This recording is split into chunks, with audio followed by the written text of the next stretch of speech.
You've already battled Lyme once, but now the symptoms are back.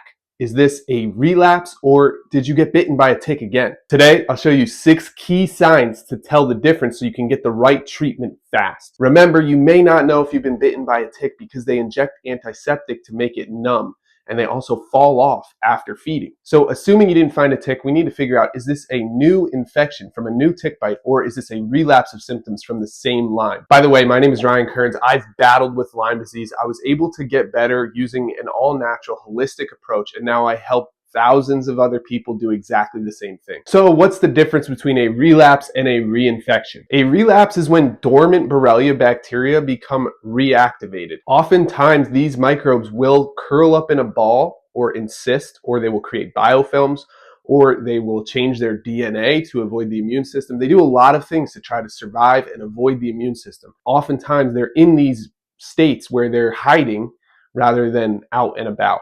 And when we stop treatment, oftentimes they come out of hiding and they, roll back out to full form and start causing symptoms again.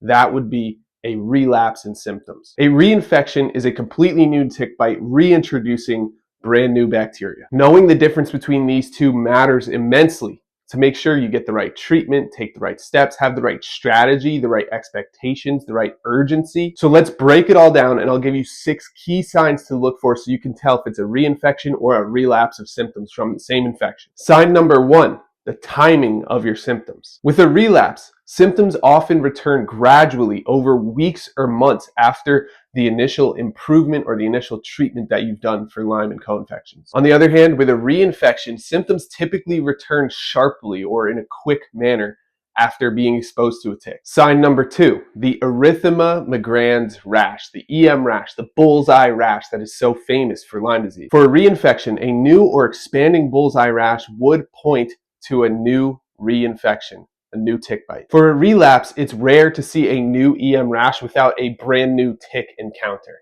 So if you didn't see any new ticks and you don't have a new rash, it's more likely a relapse. If you have a new rash or a new bullseye rash, then it suggests you've been exposed to a tick and it's probably a reinfection. Sign number 3, symptom pattern changes. For a relapse, you'll see similar symptoms from before. So whether it's joint pain or fatigue or headaches or whatever it is for you, those same symptoms will just return again. So if the symptoms are very similar, that points more towards a relapse situation. And with a reinfection, you may see new symptoms coming up. You may see different intensity in these symptoms, or you might have new symptoms like new neurological involvement, different brain fog, different joint pain, a different level of fatigue. It might be a very different feeling. So if the symptoms feel the same, it's more likely a relapse. If the symptoms feel completely different, or at least like they're not the same as they were before, that could be a reinfection. Sign number 4, recent tick exposure. So if it's a reinfection, you probably recently spent a lot of time outdoors, whether that's gardening, hiking, camping, whatever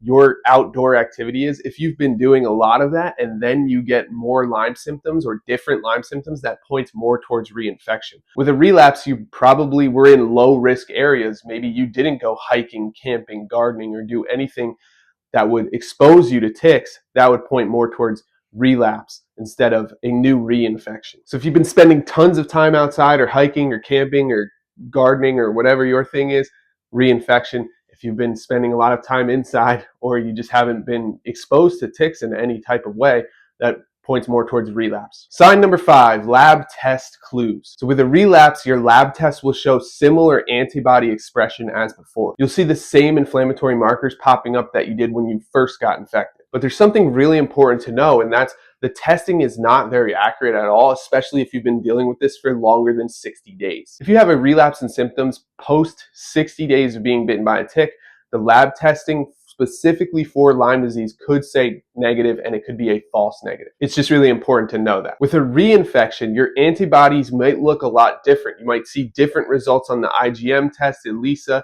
and the Western blot test might show different bands. Testing for Lyme disease is very tricky, and we need better lab testing that shows more specificity and accuracy for Lyme disease. Your clinician should be able to interpret your lab results specifically to you. The main point here is not depending so much on lab tests to tell you the truth. But at the end of the day, if your lab tests look very similar, it could be more like a relapse.